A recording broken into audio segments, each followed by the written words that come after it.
Welcome to the exhibition Citizen Soldier Diplomat, Anthony J. Drexel Biddle Jr., curated by the Drexel Collection. Through personal artifacts, photographs, contemporaneous magazines, daily planners, memos, and letters, this exhibition explores the life and career of Anthony J. Drexel Biddle Jr. From his time as an innately talented diplomat who served as the ambassador to 8 governments in exile during World War II, to his career as a soldier, as General Eisenhower's right-hand man and adjutant general to the Pennsylvania National Guard, to his personal life as a fashion icon, semi-professional athlete, and founder of the Palm Beach Bath and Tennis Club.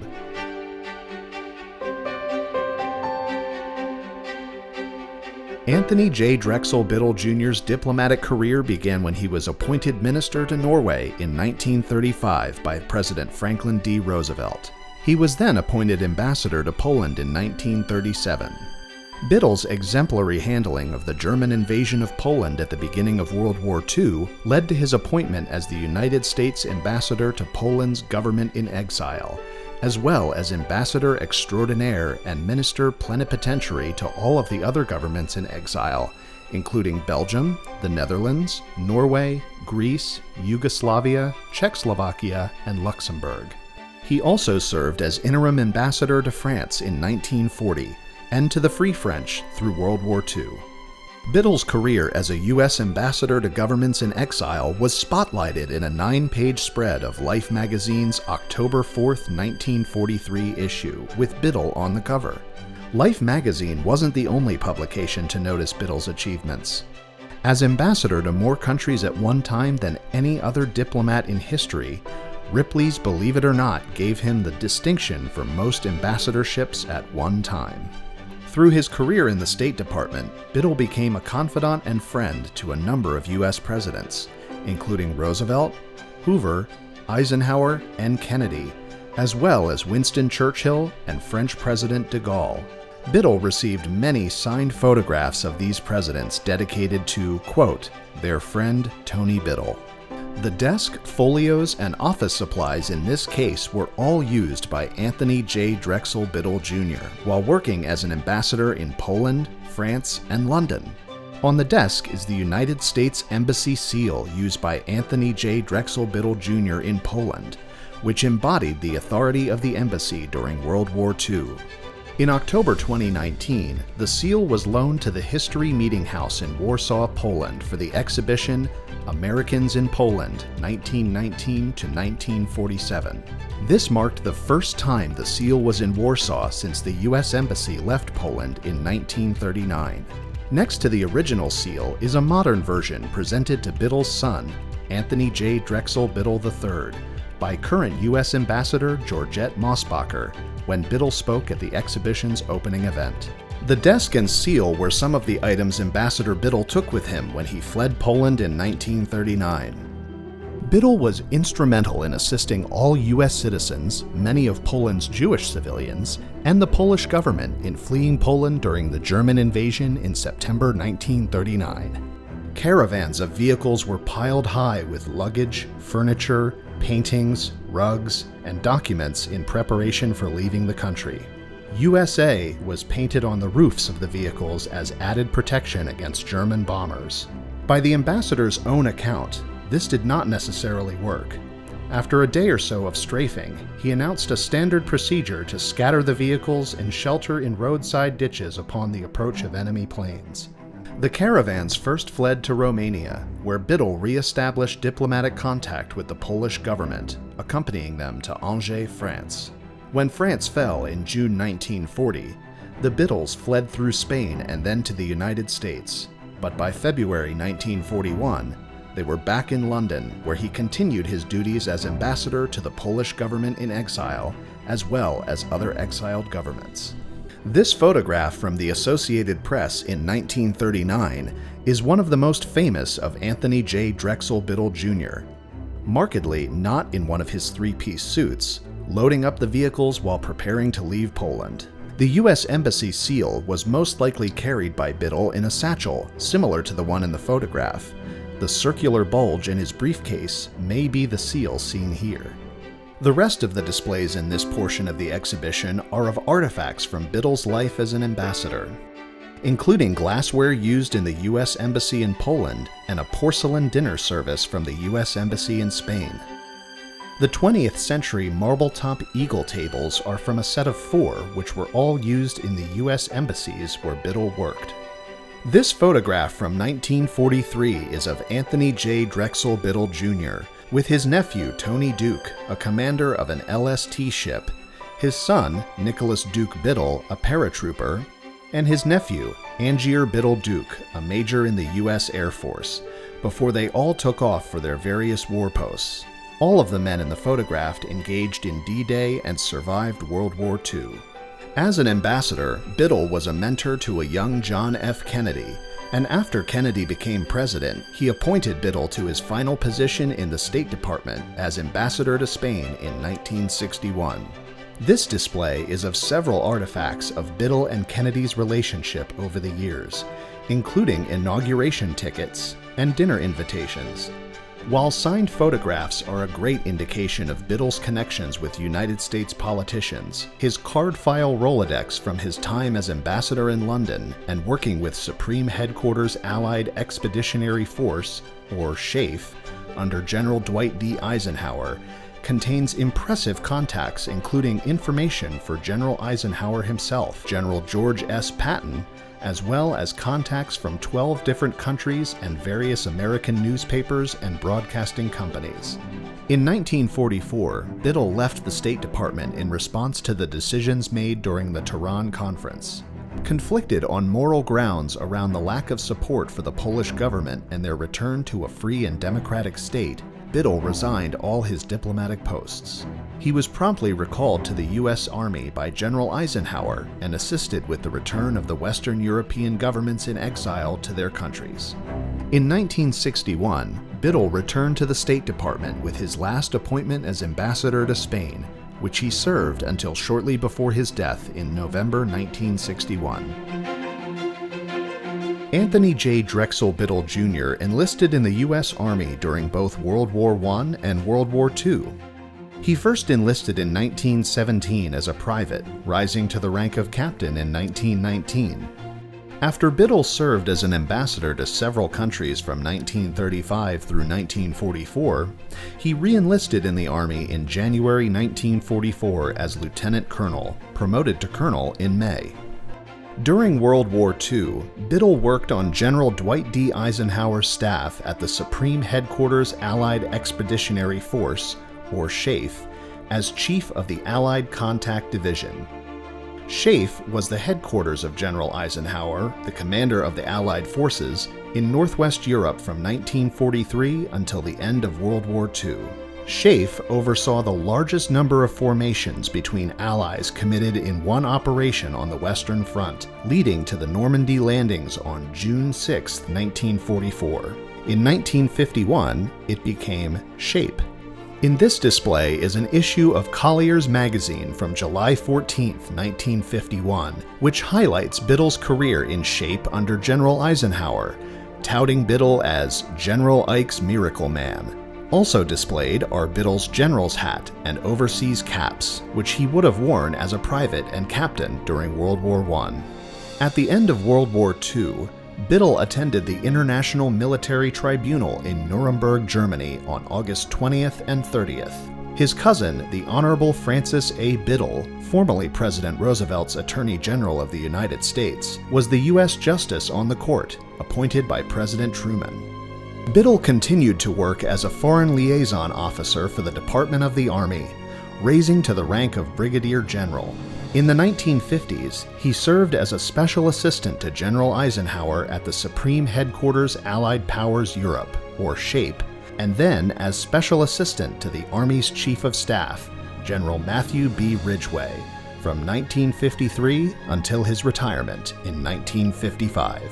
SHAPE is the headquarters of the North Atlantic Treaty Organization, or NATO's, Allied Command Operations, established in 1950. These 3 plates from the 1950s are part of a dinner set decorated with the SHAPE crest. only 2 sets were made, one for Biddle and one for General Eisenhower. Anthony J. Drexel Biddle Jr. wasn't the only member of his immediate family who worked for General Eisenhower. His wife, Margaret Atkinson Loughborough Biddle, worked for SHAEF, assisting with rehoming displaced persons and liberating internment camps. She also worked for the Defense Advisory Committee on Women in the Services, or DACOWITS, which advised the Defense Department on policies relating to women in the services, providing recommendations for the effective use of women's capabilities. She was appointed chairman of DACOWITS by President Eisenhower early in his first term. Biddle's father, Anthony J. Drexel Biddle Sr., was also an influential member of the U.S. military, serving as lieutenant colonel in the U.S. Marines. Biddle Sr. was an eccentric man best known as a world expert in martial arts, who redesigned and headed the U.S. Marine Corps' training in hand-to-hand combat, including bayonet fencing, knife fighting, boxing, jiu-jitsu, and savate, authoring the military manual Do or Die, Manual on Individual Combat, in 1937. The monies displayed in this case are called short snorters. Short snorters are a piece of currency designed by servicemen and was picked up as a craze by some famous historical figures including Dwight D. Eisenhower, Winston Churchill, and other presidents and prime ministers. The term short snorter comes from a combination of the word snort, which was slang for a stiff drink, and short. During World War II, servicemen leaving for combat would gather at a bar and pass around bills of the local currency, signing each other's bills with the agreement that the next time they get together, whoever couldn't produce their short snorter had to buy a round. Most importantly, short snorters became keepsakes. For some, it was a memento of a friend who never returned, and for others, it was an excuse to celebrate. It can come as no surprise that throughout his career, Anthony J. Drexel Biddle Jr. was awarded numerous medals and awards for his service to the United States and to those countries he served as diplomat and through his positions on General Eisenhower's staff in SHAEF and SHAPE. Upon retirement, Biddle was appointed Adjutant General of the Pennsylvania National Guard, with the rank of Major General rising to the rank of Lieutenant General in 1961. Anthony J. Drexel Biddle Jr., born in 1897, was a favorite of newspapers, society pages, and magazines for his fashion sense, athleticism, well-known Philadelphia family, business ventures, and political career. Anthony J. Drexel Biddle Jr. was particular in his style, earning several Best Dressed nominations through careful dressing and selecting only the best to make his clothing. Some of his more iconic accessories are his green Homburg hat with silk gross grain band made by Dudley E. Eldridge in New York City, and his horizontally striped shirts as seen in this photograph made by Charvet in Paris. Biddle was named among the top 10 best dressed, if not the best dressed man in the world by the National Association of Merchant Tailors of America in 1937, Flair magazine in 1950, Esquire magazine in 1960, and repeatedly in society pages since the 1940s. Most recently, a Town and Country article in 2017 proclaimed in its headline that, quote, Anthony Drexel Biddle Jr. is the best dressed man of all time. Biddle owned a variety of accessories to add to his outfits, including walking sticks for different dress occasions, from the formal thin black walking stick to the hiking stick with a steel point topped with the head of a hatchet. Through his positions with the State Department, Anthony J. Drexel Biddle Jr. interacted with many high-ranking officials throughout Europe, gaining confidences and making lifelong friendships. This autographed and inscribed book, A King's Story, The Memoirs of the Duke of Windsor from 1951, was a gift to Biddle from the Duke of Windsor, the former King Edward VIII of the United Kingdom. In 1949, Mrs. Anthony J. Drexel Biddle Jr. lent their house in Mayfair, London to the Duke of Windsor while she was away in Paris. Roland Hinton Perry's portrait of Anthony J. Drexel Biddle Jr. dressed in a riding outfit at the age of 25 is on loan to the Drexel collection from his daughter Margaret Grace Atkinson Biddle. The boots in the portrait are the same on display in this case by Peel & Company. The boots are on loan from the Robert and Penny Fox Historic Costume Collection, where they were gifted by Karen Biddle. The mint green and white striped shirt seen here was a staple of Tony Biddle's closet and an example of the horizontal striped dress shirts that he was known for.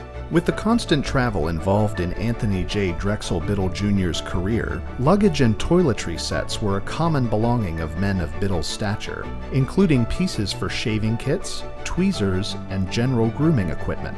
This red leather Hermes toiletry case with glass and tortoiseshell containers was one of several sets used by Biddle during his travels, and also demonstrates his penchant for the finer things, especially when pertaining to fashion. Anthony J. Drexel Biddle Jr. grew up in a household where the importance of physical fitness was instilled at a young age. He was trained in boxing by his father, Anthony J. Drexel Biddle Sr. When he was 10 years old, his father put him in the ring with boxing heavyweight champion Bob Fitzsimmons, who knocked him out with one punch from only 2 inches away. At the age of 12, he participated in a special boxing exhibition against Jack O'Brien, for which this watch fob was made. Biddle Jr. went on to manage boxer René de Vos, a middleweight boxer from Belgium who fought at Madison Square Garden. Biddle was a force in the early development of Palm Beach. He established the radio station, was instrumental in securing Addison Meisner as chief architect, and together with E.F. Hutton and William Stotesbury, he founded the Palm Beach Bath and Tennis Club, which featured court tennis. This portrait of Biddle in court tennis wear by Sir Oswald Burley in 1926 was painted on the occasion of Biddle being the founding president of the club. Biddle Jr. was a court tennis champion, winning the Racket d'Argent in France in 1933. He played as a member of the American court tennis team in 1932 and was captain from 1933 to 1934 while competing for the Bathurst Cup. His likeness was used as a model for the court tennis trophy for the Jeux de Paume in Paris, 1921. Biddle instilled in his children the importance of athletics as well, seen in this photograph on a fishing trip with his son, Tony III, and daughter, Margaret. He also taught his son a range of athletic endeavors like ice skating, skiing, and how to use brass knuckles to defend himself. Family was incredibly important to Anthony J. Drexel Biddle Jr. He came from a long line of prominent Philadelphians as the great-grandson of Anthony J. Drexel, the financier and founder of Drexel University, and the great-great-grandson of banker Nicholas Biddle, the president of the Second Bank of the United States between 1823 and 1836. The Drexel Biddle family tree began when Emily Drexel, daughter of Anthony J. Drexel, married Edward Biddle II, the grandson of Nicholas Biddle. This Bible was a gift to Emily Drexel from General and Mrs. Meade, commander of the Union Army at Gettysburg, on the occasion of her marriage to Edward Biddle II, which was also attended by President Grant. Emily and Edward had 4 children: Edward Biddle, Anthony J. Drexel Biddle Sr., Livingston Ludlow Biddle, and Craig Biddle. Anthony J. Drexel Biddle Sr., an eccentric millionaire who served as a colonel in the U.S. Marine Corps, married Cordelia R. Bradley, having 3 children: Anthony J. Drexel Biddle Jr., Cordelia Biddle, and Livingston Ludlow Biddle II. Cordelia Biddle, the sister of Anthony J. Drexel Biddle Jr., detailed the unconventional lifestyle of the Biddle family growing up in Philadelphia in her book, My Philadelphia Father, which was developed into a Disney movie, The Happiest Millionaire, in 1967. This was the last film Walt Disney worked on before his death in 1966. In this case is the original cast soundtrack album, souvenir money which was used as a save the date for the premiere of the movie, and alligator pins which were given to the attendees as keepsakes from the opening night of the movie in Hollywood, Philadelphia, and New York. Anthony J. Drexel Biddle Jr. married his first wife, Mary L. Duke, in 1915, and they had 2 children, Mary Duke Biddle and Nicholas Duke Biddle. He married his second wife, Margaret Thompson Schultz, in June of 1931. Margaret Schultz was married to Biddle while he was ambassador to Poland and lived in the embassy with him. In 1945, Biddle and Schultz divorced. Biddle remarried for a third time in 1946 to Margaret Atkinson Loughborough, who he met while working on General Dwight D. Eisenhower's SHAEF staff in Frankfurt, Germany. They had two children, Anthony J. Drexel Biddle III and Margaret Grace Atkinson Biddle. This photograph from 1961 shows Biddle in his children's classroom with son Tony III, daughter Margaret, and his wife Margaret, sitting at a desk in the back. Biddle was very involved in his children's lives, leaving behind great memories such as when he would come home after work and play his ukulele, singing terrible songs in an awful voice until his kids screamed, "No more!" The family had several dogs, including Great Danes OK and Seldom Fed, depicted in this photograph. Anthony J. Drexel Biddle Jr. passed away in November 1961 at the age of 64. He was buried with full military honors at Arlington Cemetery. The burial was attended by innumerable military, foreign dignitaries, and Jackie Kennedy, representing herself and her husband, the president.